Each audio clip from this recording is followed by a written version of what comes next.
everyone, so welcome to our Q&A today. So I'm Lauren Watts. I'm here again to do all the questions that you've got. I run Lead with Lauren and I run Puppy School in Colchester. So I'm here in situ, just finished a class, so in my natural environment of a puppy school. So I'm going to get straight on with your questions. I'm going to go through and try and answer them as I can, and I'm going to try and keep this as short and sweet as possible, so you've got kind of stuff that you can go away and try as well. So straight into it, so I'm literally going to go through. So the very first question is, how do I stop my 6-month-old being too overprotective? She doesn't like it if the cat comes near any of us, can seem distressed if the kids are climbing about, and doesn't like other dogs near the kids when we're out for a walk. So for this one, again, 6 months is coming into adolescence, so that's when you tend to see problems start to come out that maybe weren't there before. So I would be looking at,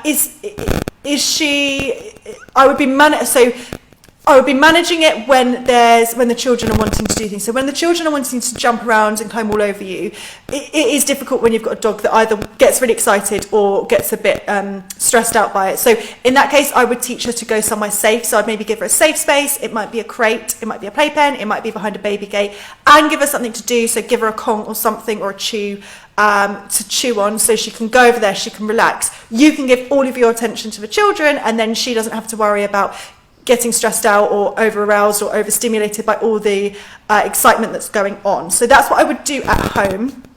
If you're out and about, I'd make sure that she's actually friendly to dogs in all situations. So a lot of people think their dogs are being overprotective, and actually they're being protective of themselves. So I would check, is she absolutely fine with dogs coming over when the children aren't there? Or is there still a little bit of underlying uncertainty? She's cowering away, or she's trying to move away, or she's very still when she meets them. So if she is, then I would be looking at trying to get her used to dogs that are appropriate, adult dogs that she can go for walks with, that she's not worried about. And I'd also, if a dog comes over and she's feeling worried, then just move away. Don't let her get into the situation where a dog comes charging over and she then starts to feel anxious about it. If you see a dog running over, just turn and walk the other way and take her with you. Don't get into that situation. Try and manage it as much as well. Get to a space where you can have you've got more space. Try and get her attention and try and distract her. Probably needs a little bit more help than I can give you on the live Q&A, so I would speak to a puppy school tutor or speak to someone of the APBC or the APTC, because they will be able to help you. So hopefully that gives you a few tips, quick tips to try and help. So my next one is how to stop the nibbling of everything. Hands, feet, clothes, sofa, 12-week-old, Pomeranian. Really cute picture as well. So this is a really common one, puppy biting. 12 weeks, so obviously they've got their sharp teeth, they're exploring with their mouths. They start to teeth at around 4 months, so it's probably just a way of exploring. So what you want to do is direct that biting onto something else, and don't just wait for your puppy to start biting. You want to get lots of play in and lots of direction of that play, of that biting, before she starts. So I would get a toy like this one. So this is like a raggy toy that they really like. Keep it special, so don't just have it lying around the house. But when you want to, so there'll be times when she'll probably be worse. So at those times when she's worse, where she's more stimulated and wants something to do, get the toy out and get her onto the toy instead. So say, play with this instead. Make sure she's not really tired, because sometimes they get worse when they're really tired. If she's biting when you're moving, then just stop and direct onto something else, or get something else down that she can bite instead. If she's biting stuff like the sofa, so if it's stuff that's static and she's biting the sofa, then it probably means she needs more things to chew. So get a selection of chews. So it might be, Kongs are quite good, like I've said before, they're quite good to stuff. You can get the wooden chews, you can get natural chews that they can actually consume, so they can be good. So they're biting things, give them something to chew. If they're biting you, give them something else to do. So make sure they're doing something else. And at the times when they're likely to bite, so usually when you're sat down wanting to watch the TV, I would get something out, get them something to do, so they're not going to be biting you. So hopefully that's nice and clear for you. Also, 12 weeks old, she's still really young. Puppy biting is a stage that they need to go through. They will get better, but you just have to keep being really consistent. It's not going to be, you sit down tonight and you fix the biting. It's going to be every single night. You need to make sure you're planning for this. You're getting something, you're getting that special toy. It's not going to go like that. It does take time. But you can make it better by giving these things to do, giving things to chew, making sure they've got something to play, giving them something to do it, and setting them up for success for that time. Okay, the next question, how do I stop my puppy from toileting on the carpet? So a really common question for puppies, and you said that she's a Cavachon, she's 3.5 month old, and she does it mainly on the carpet. If you put down puppy pads, then she will go on those. That sounds like a texture preference. So dogs sometimes prefer some textures over others. It sounds like she prefers things that are soft. It sometimes links back to what they went to the toilet on in the litter. So obviously, not that you can change that, but that's sometimes where it comes from. So I would say with that one, try and restrict her access to carpeted areas, or try and really supervise her when she's in a carpeted area. So sometimes that, you know, they go into the hallway and that's carpet, and then they go to the toilet when they're out there. So I would say make sure when she goes into that area, she's had a chance to go outside, she's been to the toilet, and then she comes back in, and you give her something to do when she's in there as well, and watch her like a hawk as well. If your whole house is carpeted and that's where the problem is going, she's just going all the time, then just go back to basics. Take her out every single hour. Take her out, make sure she goes to the toilet. Don't leave her outside for too long, so don't just leave her out to get distracted. Try and make sure she's going out for the toilet, and then she's coming back in. Don't stay out there for 45 minutes. Take her out just for 5 minutes, bring her out, and then go back out if she doesn't go to the toilet. But it sounds like from your question that you haven't got carpet everywhere. So I would say if you're going to take her to carpeted areas, make sure she's toileted first, and supervise her really well, and give her things to do when she goes out there, and clean it really well. Use an enzyme spray, or get you can make a solution out of biological washing powder and water, so you can make a solution there. But now there's so many things on the market, so just use an enzyme spray will be the best one for you. But yeah, I hope that helps. It'll be restrict access, and she's only 3.5 months. It can take up to 6 months for puppies to be fully house trained, so don't be, she's not learned it. It doesn't matter. Just keep going back to basics. Keep making sure she's going out. Make sure it's cleaned really well. Hopefully that's answered that one. Tips for preventing barking in the car for an 11-month Vizsla. Seems to bark at everyone. He's got profile altering gear, motorbikes, pedal bikes. It's really loud and sudden, and it's embarrassing if you're stuck at a traffic jam. Okay, so with that one, if it's literally just in the car, I would check that your dog's happy with people in general, because sometimes they're worse in the car because they feel more safe to act on it. But what I would probably do with that one is try and restrict the vision if you can. It depends where your dog is. Obviously, if they're in the boot, you can get, or if they're in the back seat, you can get the shields, so the things that you buy for children, so you can just restrict that. You don't really want him just watching out of the car and being able to bark at people. So personally, I would be restricting that access. If there's someone in the car with you, can they reward for quiet? So if they've got some food, they can just sit, and when they see someone, reward for that quiet as well. So your dog's then learning that actually when I see someone, I get something nice, so it's not anything to be worried about. It does depend on whether it's something that's making him anxious or whether he's just really excited. So I did assume your dog was a little bit anxious about it from the way you've written it. If it's just, I just love everyone and I'm so excited I've seen them, then I would still do it in the same way. I would still restrict the access and just look at working on his kind of excitement outside the car as well. So everything you work on outside of that is going to happen in the car. But to summarise with that one, restrict the view, restrict the access, and if you've got someone else in the car with you, try and get them to give him something to do, or give him something to chew, or a Kong or something if it's just a short journey. And you could try really, really short journeys to make it successful. So you could say, well, I could give him a Kong, but that's not going to last for half an hour. Okay, well, if that's the case, do a 5-minute journey with one. So he's learning, I go in the car and I do something to keep me quiet, and you build it up slowly that way. So he's not, it could be a habit, there's someone out there, I'm going to bark. So strict access, reward quiet, give him something to do, and also practice on really small trips as well. Make them really successful before you do long ones. Okay. So, 18-month-old cockapoo barking in the house, aims at the door, generally we're not receiving attention. So, attention barking is always a good one to go through. So, with attention barking, it sounds like this is attention. And it maybe is barking at the door. I assume to go out to the garden, or maybe to go outside, because he knows when he barks at the door, you go, quick, we've got to get the dog out. Attention barking, make sure you give lots and lots and lots of attention throughout the day when they're not barking. So a lot of people will say ignore it. So you do, with attention barking, you do want to ignore the barking when it happens, but you don't want to just ignore your dog the whole time. So make sure lots of attention throughout the day. When your dog is being calm, when they're relaxed, you invite them to play, you invite them to have lots of attention. And then when they're attention barking, you say, you're not going to get anything. Don't look at them, touch them, speak to them. Wait for them to settle, and then you can invite that attention. So that's the way to cope with it. I know that's harder said than done with attention barking. I've got an attention seeker. I've had to go through that process with him.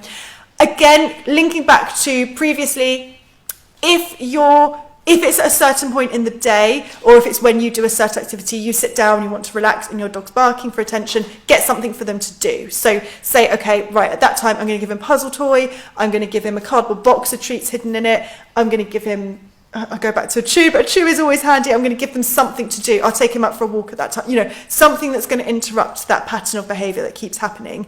But to summarise, lots of attention throughout the day when he's being calm and when he's not barking. And then when he does bark for attention, don't give the attention until he's settled back down, and then invite for attention back away, and try and prevent it by heading it off, so providing things for him to do beforehand. Okay, so next one. So how can I stop my 16-month-old boxer misbehaving on the lead? He only does it for me, but he's chewing and growling. He's good at a goal for my other half. My patience is wearing thin. Okay, so either your other half has done loads of training with him, he's been to the puppy school classes, he's done everything, and so your dog knows how to do it, and for whatever reason you might have a different routine, you just haven't done the training with him, in which case if it's positive reward-based training, you need to do what your other half does. So you need to start teaching your boxer, when I walk with you, you walk by my side. You need to work through all of that, and you need to do that at home. And I would do this regardless. So I would say, right, at home, I'm going to have you walking by my side. I'm going to reward you for walking nicely. Do it without a lead, then introduce a lead on, then start to do it out on walks. The other thing might be that your other half is just physically bigger and stronger and able, and your dog is less able to do that behaviour because of the size difference.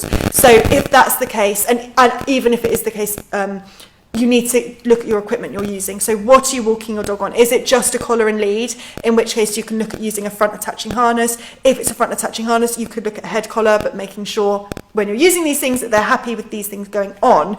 I would be looking at an equipment change there, because it sounds like the way that you're walking him, he's just too strong, and actually you need to be safe when you're walking them. Make sure that you're not going to get pulled over. So front attaching harness or head collar, and making sure that's happy going on, and practicing the hill walking at home as well, and maybe looking at your routine. How many times is your dog getting walked? Are they potentially looking at changing your routine, doing more walks or less walks, or looking at something that way? But I would be looking at an equipment change with that one there.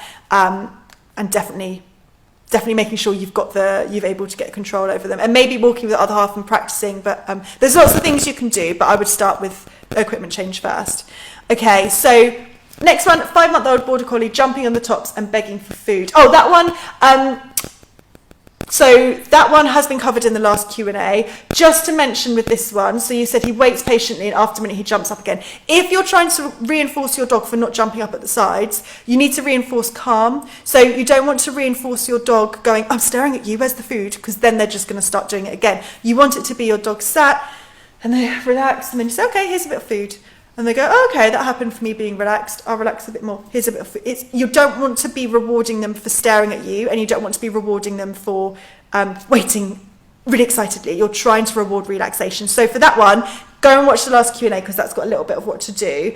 But I would probably say with that one is don't just do it for him being really alert. Try and wait for calmness and true settling before you reward. But you're doing the right thing. It's really good you're using rewards, so well done for that. That's great. But just wait for a bit more calmness and a bit more settle, and go back and watch the last video. So next one, how do I stop my 13-month-old border collie chasing anything that moves? So it's really important with collies, they don't learn to chase. 13 months is hard because they've reached that adolescent stage. So I would probably say to you, get somebody in to help you with this, because it's going to be tricky. Basically, get that outlet onto something else. So get a game that your border collie likes to chase. Is going to be some sort of chasey, herdy kind of game. You need to find out what game they like doing. You need to get them onto that game. And you really need, personally, I would say don't go to places, really busy places where they're going to keep practicing it. If you're going on a walk every single day and they're chasing the cars and they're chasing the joggers and they're chasing the bikes every day, that's going to be practice. So go somewhere quieter, don't walk along the road. It sounds really drastic, but for collies, the more that they practice this, the more that they're going to keep doing it.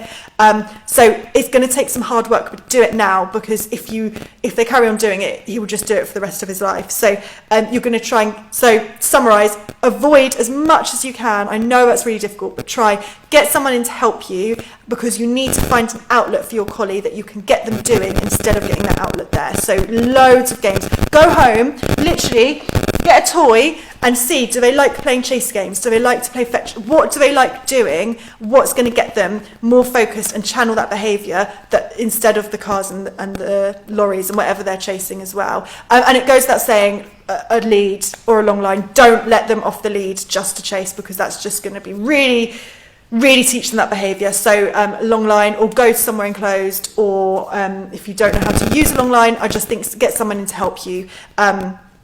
We can always recommend if you need help. So, but hopefully those things help you anyway.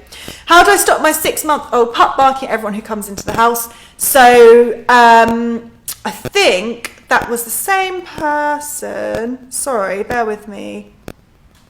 Who I think. Oh, that's the same puppy that seems overprotective. I think with this puppy, they sound like they're a little bit anxious about life. So I would probably, again, say get somebody in to help you, because, you're at 6 months, you're at a good stage where you can get that help in. If you've got dogs that bark when you come into the house, I would say put the dog away somewhere. So make sure they're not, right, when people come into the house, it's really stressful and busy and exciting. So put them behind a baby gate, put them somewhere. Again, same thing as when your children are playing, and get everyone settled, and then you can introduce the puppy, maybe on the lead, but don't have that whole everyone coming in and being there. So I would put your puppy somewhere else, and then gently bring them in and gently introduce them that way. So to help, but again, I'd be working on that general kind of stress or anxiety or over arousal that your puppy's got. Sorry, I'm just looking at the next question. So I've got, how do I reduce my dog barking at night in the garden? It's 2-year-old, I think BT is Border Terrier. So good question. So with this one, what I would suggest is, if it's only at night, then it could be that it could be that there's something there that triggers it. Or it could be they've just learned a bit of a habit, or they're barking at another dog. For whatever reason, I would be like, right, you're going in the garden on the lead. If you bark, you're coming back in. That's what I would do. If they're fine in the garden at all other times, that would be the strategy. So, take them up on the lead. If it's at other times, give them something else to do. Teach them a different job in the garden. It might be they're going out in the garden because they think their job is to bark. Give them something else to do. Your job instead is to find your toy. Your job instead is to do some training with me. So give them something different to do. Okay? So nice and quick, but the best way to manage it, just put them on the lead and take them out. How do I stop my dog barking on my cue? They ignore me. So you usually say enough or an okay. So I don't always teach a cue to stop a dog from barking. I'd rather look at why they're barking rather than just a cue, because if you know why they're barking, then you can stop it. But some people do want to teach a cue. So what I would do is I would teach them, I'd make them bark. So I wouldn't just try and teach them. So if your dog always barks and someone knocks on the door and you say quiet, they're not going to listen to you because they're too overexcited. What I would do is I'd do something to get your dog barking. So I'd get them excited, get them to bark. Then I'd say quiet. And then as soon as they're quiet, I'd reward. So they're like, oh, okay, it's the quiet. And then next time I'd say quiet, but I'd wait for a little bit longer. And I'd wait for a bit longer. So they know that it's the quietness that they're being rewarded for and not the barking. Because the problem with a cue is if you reward it at the wrong time, they think that you're barking on cue. So to recap, don't do it when they're barking, when something's made them bark. Do it in a training situation. Get them barking somehow. Say the word quiet. Try not to do it really enough. Like quiet. You want it to be quiet. Good. Well done. And you get a reward. So say the word, reward straight away, but then very quickly start to increase the amount of time, second by second, so they start to learn that it's really the quiet that you're teaching them to do. A lot of people teach this in conjunction with the speak. So it's not always the way that I would teach a dog to stop barking, but it is something that we can use. So that's the way that I would do it. Hopefully that helps. Next question. So my 10-week-old puppy nibbling everything and everyone. So I've kind of gone over that with the Pomeranian. So go back. That's one of the earlier bits in the question, but that's kind of been covered. Give them something else to do.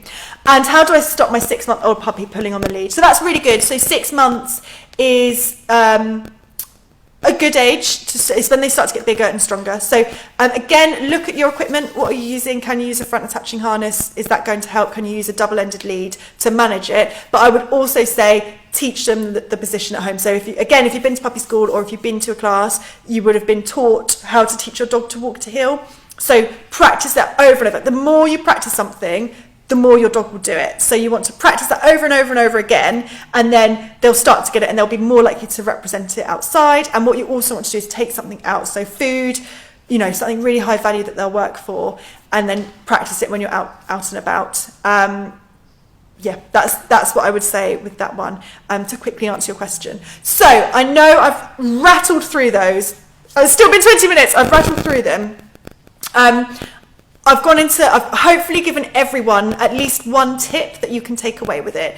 I know that there are some that I've directed you to somewhere else, but obviously let us know. If you can't find help, let us know.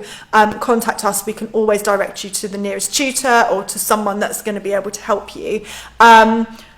If your question has been answered, please comment. If you've got any more questions, you can comment. And we will be back same time next week with another Q&A. So thank you so much for joining me, and I will catch up with you soon.